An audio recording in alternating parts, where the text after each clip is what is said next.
Hi friends. నా పేరు Surendra. Welcome back to our channel. కొత్తగా ఎవరైనా మన ఛానల్ చూస్తుంటే ప్లీజ్ డూ సబ్స్క్రైబ్. ఈ particular incident December 26 as per the Hindu article. So ఎంత బాధాకరమైన ఇన్సిడెంట్ అంటే ఇది. అంటే సొసైటీని మేలుకొలిపే ఒక ఇన్సిడెంట్. పిల్లల విషయంలో ఎలా ఉండాలి, పిల్లల్ని ఎలా గైడ్ చేయాలి అని గూడా తెలుసుకోవచ్చు ఈ ఇన్సిడెంట్ నుంచి. సో ఎటెళ్తుంది సొసైటీ అంటే ఒక నలుగురు 17 సంవత్సరాలున్న పిల్లలు జువెనైల్స్ అనుకోండి. ఎందుకంటే వాళ్ళేదన్నా శిక్ష చేసినా వాళ్ళకేదన్నా తప్పు చేసినా గానీ వాళ్ళు బాల నేరస్తుల కిందే పరిగణిస్తారు. సో అటువంటి ఏజ్ 17 ఇయర్స్ ఏజ్‌లో సోషల్ మీడియా పిచ్చతో సో తిరుత్తని అనే ఒక ఏరియాలో జరిగిన ఈ ఇన్సిడెంట్ దేశం మొత్తాన్ని షేక్ చేసిన ఇన్సిడెంట్. అంటే దీని తర్వాత ఆ ఇన్సిడెంట్‌కి రకరకాల రంగులద్దారనమాట. సో అసలు ఏంటి ఆ ఇన్సిడెంట్ అని చూస్తే సూరజ్ అనే ఒక 34 ఏళ్ల కుర్రాడు. సో మైగ్రెంట్ వర్కర్‌గా ఇక్కడ తమిళనాడులో పనిచేస్తా ఒక ట్రైన్‌లో పోతుంటే నెమిలి అనే ఏరియాకి సంబంధించిన ఈ నలుగురు తిరుత్తని అనే రైల్వే దానికి సమీపంలో ఆ ఏరియాకి సమీపంలో వాళ్ళ నలుగురు దగ్గర కత్తులున్నాయి. కత్తులున్నాయి. వాళ్ళు మోరోవర్ ఇతని దగ్గరికెళ్ళి కొంత ఆర్గ్యుమెంట్ లాగానో, డిస్కషన్ లాగానో పెట్టారు. వాళ్ళేదో ఒక రీల్ చేయాలనుకోవటమో, లేకపోతే ఏదో మాట్లాడాలంటమో చేయటంతో ఆయన కొంచెం దానికి నిరాకరించటం. ఆయనకేమో తమిళ్ రాకపోవటం, వీళ్ళకేమో హిందీ కొంచెం అట్లా. మొత్తానికి వీళ్ళేం చేశారు అంటే వీళ్ళ వీళ్ళ మెయిన్ మోటో ఏంటంటే ఆ రోజు ఒక సోషల్ మీడియాలో ఒక రీల్ పోస్ట్ చేయాలి. ఓకే. చూడండి అసలు ఎట్టుకెళ్ళిపోతుందో. ఆ రీల్ పోస్ట్ చేసే భాగంలో ఆయనతో జరిగిన గొడవలో కత్తి తీసుకొని ఆయన మీద దాడి చేసి, దాన్ని రీల్ చేసి పబ్లిసైజ్ చేయటం వల్ల ఆ రీల్ వైరల్ అయ్యి తర్వాత ఏం జరిగిందని తెలిస్తే ఇది మొత్తం స్టోరీ వచ్చింది.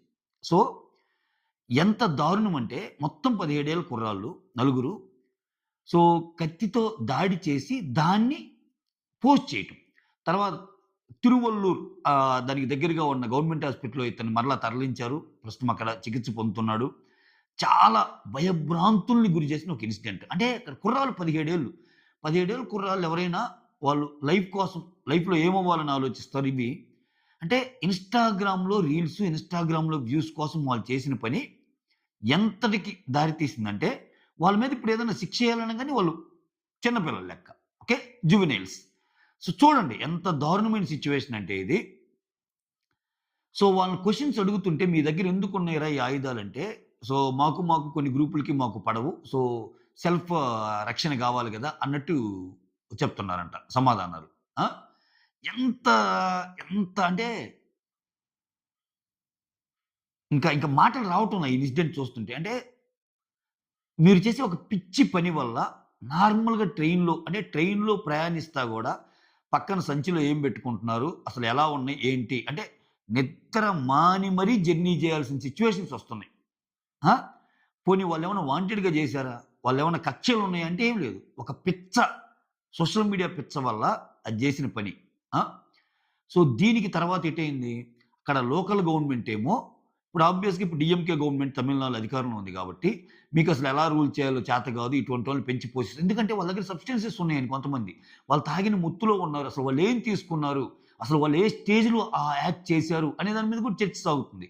వాళ్ళేదన్నా రకరకాల డ్రగ్స్ లాంటియేమన్నా తీసుకున్నారా? ఇట్లా. సో 17 ఏళ్లోళ్ళు అంటే ఆ పిచ్చ ఆ! ఇంత క్రూరత్వంగా, ఇంత కిరాతకంగా అసలతను భయపడిపోయాడంట పాపం. అతను తర్వాత హాస్పిటల్‌కి మారుస్తాను అసలిక్కడొద్దు అన్నట్టుగా. ఆ! సో దానికి ఏమైంది? ఇతను ఒడిస్సాకి సంబంధించిన ఒక వ్యక్తి గాబట్టి, జనరల్‌గానే ఇక్కడ నార్త్ అండ్ సౌత్ ఈ విషయాలు తీసుకొచ్చి ఇది ఒక గొడవ. లోకల్ పొలిటీషియన్స్ ఏమో డీఎంకే మీద దుమ్మెత్తిపోయటం అపోజిషన్ పార్టీస్. ఇది ఒక గొడవ. లోకల్ పాలిటిక్స్ గొడవ. స్టేట్ గొడవది. ఇక నేషనల్ గొడవేంది? ఆల్రెడీ తమిళనాడులో ఎప్పటినుంచో లాంగ్వేజ్ ఇష్యూ ఉంది. సో మీ హిందీ లాంగ్వేజ్‌ని మేమిక్కడ కొనసాగించము. సో మా వోళ్ళందరికీ ఏదైతే ఫస్ట్ లాంగ్వేజ్ గాని, సెకండ్ లాంగ్వేజ్ గాని మాకు నచ్చినట్టే పాఠ్యాంశాల్లో చెప్పుకొనిస్తాం. మీరు హిందీని మా మీద బలవంతంగా రుద్దొద్దని ఎప్పటినుంచో ఉంది గదా!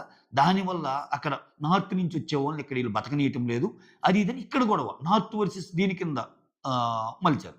సో క్లియర్ కట్‌గా పోలీసులైతే చెప్పారు. ఇది దాన్ని అంత రీజియనల్‌కి సంబంధించింది గాదు. ఆ తర్వాత నార్త్ వర్సెస్ సౌత్ గొడవ గాదు. వాళ్ళు ఖచ్చితంగా ఈ సోషల్ మీడియా మొత్తులో ఇది చెయ్యాలి అన్నట్టు. వాళ్ళు గొడవైన మాట వాస్తవం. లాంగ్వేజ్ పరంగా వాళ్ళకి అతనికి తమిళ్ రాక, ఇతనికి ఇది రాక ఆ గొడవైన మాట వాస్తవం గాని, బట్ ఈ హత్య సో, అంటే పిల్లల్ని పెంచే స్టైల్‌లో మనం ఎంతసేపటికి అన్నీ గవర్నమెంట్ చూసుకోలేదండి. అంటే మనం మాట్లాడటం ఈజీ. గవర్నమెంట్ ఏం చేస్తుందంటే గవర్నమెంట్ అనేది గవర్నమెంట్‌లో రూల్ చేసేవాళ్ళు కూడా మనుషులేగా. సో, ఇప్పుడు వాళ్ళు ఎంతమందిని చూస్తారు. కొన్ని కొన్ని విషయాలు మన స్కూలింగ్ నుంచి, మన ఇంటి నుంచి స్టార్ట్ అవ్వాలి. ఇప్పుడు మనకు మంచి మాటలు గాని, మంచి ఆళ్ళేం చేస్తున్నారు? ఎలా పెరుగుతున్నారు? ఒక కన్నేసి ఉంచాలి. సో, ఒక కన్నేసి ఉంచాలి. ఇవాళ రేపు ఏందంటే ప్రతి ఒక్కటి మొబైలే. అంటే ఇంకా నిద్రబోతున్న టైంలో కూడా పక్కనే పెట్టుకుంటారు. తింటున్నా మొబైల్, బయటికెళ్తున్నా మొబైల్, రోడ్డు దాటుతున్న మొబైల్, బస్సు ఎళ్తున్నా మొబైల్. అసలు కనీసం రోడ్డు క్రాస్ చేసేటప్పుడు కూడా ఇట్లానే చూసిపోతుంటారు కొంతమంది. ఏందిరా ఇది? ఆ! సో, ఈ ఇన్సిడెంట్ అనేది చాలా మందిని కదిలింపజేసిన ఒక ఇన్సిడెంట్ అనమాట. అంటే ఏ రకంగా తయారవుతున్నారో చూడండి. ఇటువంటి సిట్యుయేషన్స్ అయినప్పుడు మళ్ళా సొసైటీలో ఎవరికి వాళ్ళు అనుకూలంగా సో, ఇప్పుడు మనకి ఛాన్స్ దొరికింది ఎవరి మీద నిందెయ్యాలి అన్నట్టుగా. ఆ! మరి దారుణంగా తయారవుతున్న సిట్యుయేషన్స్. బట్ ఈ ఇన్సిడెంట్ అయితే మాత్రం చాలా బాధ కలిగించిన ఒక ఇన్సిడెంట్. సో, ఎంత పెయిన్ ఉంటది. ఆ అబ్బాయి పాపం ఎక్కడి నుంచో వచ్చి ఇక్కడికొచ్చి సో, ఇటువంటి సిట్యుయేషన్‌లో ఆ దాడిలో గాయపడటమంటే చాలా, చాలా దయనీయమైన పరిస్థితి ఆ అబ్బాయిది. సో, ఈ న్యూస్ విన్నప్పుడైతే నాకు చాలా అప్‌సెట్ అయ్యాను నిజంగా. అంటే ఏందిరా ఇట్లా ఎళ్ళిపోతుంది సొసైటీ, ఇలా ఎళ్ళిపోతుంది ఏంటి అన్నట్టు. That's all. Thank you so much. Signing off.